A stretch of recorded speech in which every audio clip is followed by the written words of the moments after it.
This is not easy for me to come out here and tell you guys that I failed. You guys know that I had a clothing brand, Kage's Club, rebranded to Next Arc, will be shut down in 3 days. And I don't know if I want to keep this video up on the main channel because I don't know how many people really care about running a clothing brand or business. I've made about $700,000 from this. Now, granted, the $700,000, this was made over the course of like 3.5 years. The actual profit margins from all of this was probably about 40 to 50%, meaning out of the $700,000, it probably costed 50% was to make the clothes, ship it over here, and then ship it out to you guys. That alone left the brand with about $300,000 left to operate, to pay salary, to pay the partners in this, to pay a whole bunch of things to just keep this running. And that's spread across 3 years.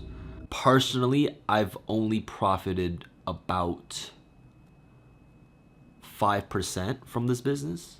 I didn't know exactly what I was walking myself into. If you guys thought that, oh, dude, I make so much money off of a clothing brand. Well, guess again, maybe not. To run this whole thing successfully, you actually need so much attention. And the fact that I'm also running a whole YouTube channel, a podcast, short form content on all these platforms, I was burning out very quickly. And right now is the end. I've completely burnt out from doing this. It's crazy to think that at one point in time, it was summer 2021, we made almost $250,000 within a week.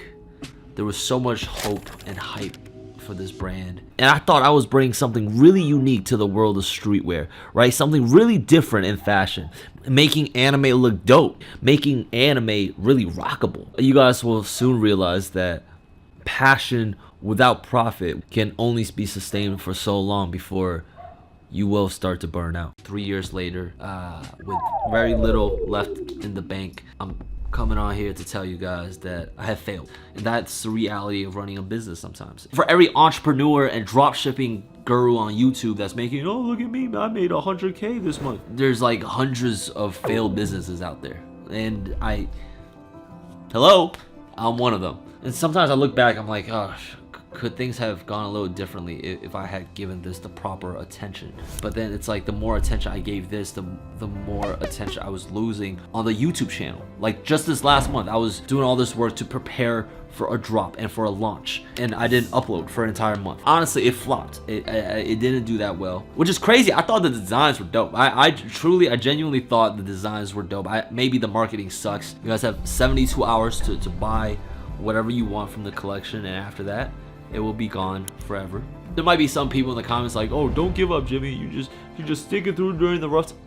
There's a point where you give up. I think 3.5 years later, when there's barely any money in the bank, you've lost your passion for it. This is now eating away at your main thing, which is my YouTube channel. Yeah, I think it's time to give up. Giving up isn't nearly as talked about as motivation and, pursuing your goals and dreams, because who wants to talk about giving up? Who wants to talk about failing? People fail in private. That's not something you kind of boast about. It's not something you kind of like. If anything, I think failing and showing people how you failed is almost more important than motivational videos, because it's showing them the blueprint of all your mistakes and where you went wrong. And here today, I'm about to break down where I went wrong despite making $700,000 from this.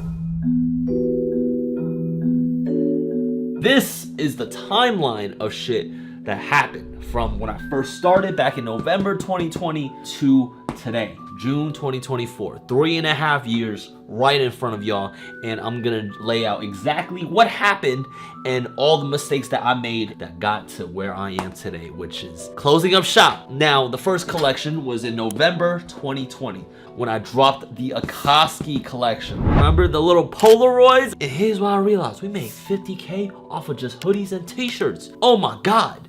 The demand is there, but the product is limited. So in preparation for the next collection, June 2021, we prepared. Me and the team, we prepared a giant collection. That's when y'all saw the Ninetales button down. That's when y'all saw the AOT Attack Titan. We went crazy that collection. I think we threw up like 12, 13 different SKUs, and boom, we went crazy. Almost $250,000 for one drop. Now revenue, of course, 50% of that went into shipping and ordering the actual inventory and the actual clothes. Between this and this, we had around like 150K in the bank. With the rest of the money, we hired a full-on team to do customer service, to do project managing. At the same time, we're hiring designers. We're spending money on new designs and samples. Designs cost money, samples cost money. And each sample, honestly, it was pretty costly. It was about like $100 or $150 per like hoodie. The costs were obviously going up, and we were preparing for the next drop. However, the next drop did not come until December 2021. In between, there's about 5 months where we were burning salary costs. We did outsource our team. However, it was still expensive for money to just getting blown. We prepared for a December 2021 drop. We did about 90K. It's almost 100K, I think. In between these months that we're not dropping clothes, the hype and the momentum was slowly starting to die down. And you could kind of tell from the brand Instagram, the engagement was kind of going down, and we weren't like dropping content in between these months. We weren't,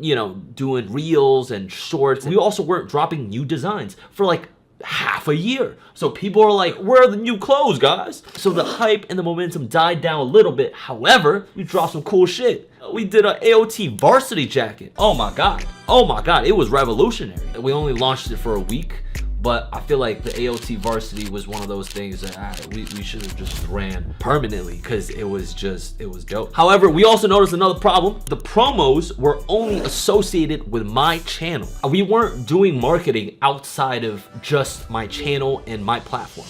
There wasn't much influencer marketing. All the while I'm preparing for these drops, I think I probably saw like 10 or 15K come into my bank. So from the brand. In my head, I'm like, I make that off of one brand deal. So already my thought process building this brand was fucked up. That's not the mentality that you should have when you're scaling a brand. During that winter, we actually had a lot of money in the bank to now buy inventory. These 2 drops, we did pre-orders. Basically, with pre-orders, people get their shit really late. They make the pre-order, we then send the order to the factory in China, they ship it to us, and then we ship it out. All that takes about 1.5 to 2 months. We were like, we don't want to do this to our customers. So we were preparing for the next drop. We ordered inventory, and we also ordered so much that we were planning to go into conventions. I was gonna be posted up at an anime convention selling my brand. However, this was probably the biggest mistake I made. Ordering so much inventory of designs that were just whack. Oh, y'all didn't think that would happen, huh? Y'all thought I would just keep pumping out fire shit. No. Sometimes, you just end up making some whack shit. And then, double whammy, you order a whole bunch of inventory of that whack design, and now you have to sell it. That costs the brand about like $80,000. Well, there you go. There's half the money. I really sat there and was like, wasn't that a goofy little mistake? That was, you know what I mean? Yeah. We did the launch. We sold like a fraction of it, and now we have all this inventory sitting at the warehouse. That was just like, how do we sell this? So we did a convention. I realized, oh wow, a 3-day convention is a marathon. And I'm over here like selling people, taking pictures. I'm not shooting a video. I'm just doing a garage sale. And it feels like hard labor. And shout out to all the people that's at these conventions selling the product. I give it to y'all, but I ain't gonna lie, I make videos. And then we started doing discounts. And that's when, that's when Titanic started sinking. We started doing like 20%, 30%, 40%. Now people see the brand, view the brand as, oh, this is the brand that just be giving out sales. It brought down our brand value by so much when we were just like tossing out discounts like that. So I was like, man, while that was happening, I was like, nah, we gotta prepare for another drop. But here's the issue, brother. Between summer and spring 2022 and the next collection, which ended up to be November 2022, that was another 6 months. of not dropping new stuff. Guys, if you want to scale a clothing brand and have it be sustainable, the recommendation is that you guys drop as often as you can. Typically, once every quarter, you really got the wheel spinning. Once every month, a collection gotta drop. Just like how I'm dropping a video every week or a video the same consistency needs to be met with a clothing brand to make profits. Oh my God. Who would have known if you drop more, you make more money? Huh. But here's the thing. The type of clothes we were making, it was creatively exhausting. Every collection, we had to take a look at the animes and like, how can we make it look cool and like creative and like put our own spin to it where it's not infringing to copyright and it's real original, and we had to do that for like 10 pieces, 12 pieces.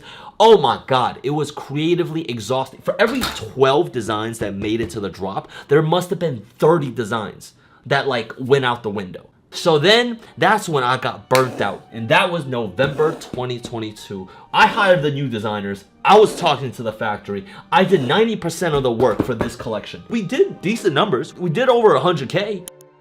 Every time we made profits, it just seemed like we only saw a fraction of it. Warehouse costs, inventory, sampling, tech packs, and all the while the past 2 years, we were paying a full-time salary for the team. The money left the bank almost as quickly as it came in. I was like, I can't do this anymore. I cannot do this anymore. So then that's when I decided to shut down the brand. I went to Japan. I traveled a little bit. I like detoxed. It was very, very therapeutic, all the traveling. And when I came back, I was like, do I really want all this to just go to waste? What I built the past 2 years, do I just want it all to go to waste? This one last try. Let me give this one last go. So I rebranded the whole thing to Next Arc. Let me start from the ground up. And that's when Next Arc was born a year later. I should have listened to when I was burnt out back in 2022. I lit a little bit more optimism under my ass cheeks, and I said, let's go again. But that's when I realized that was the last fuel I had left.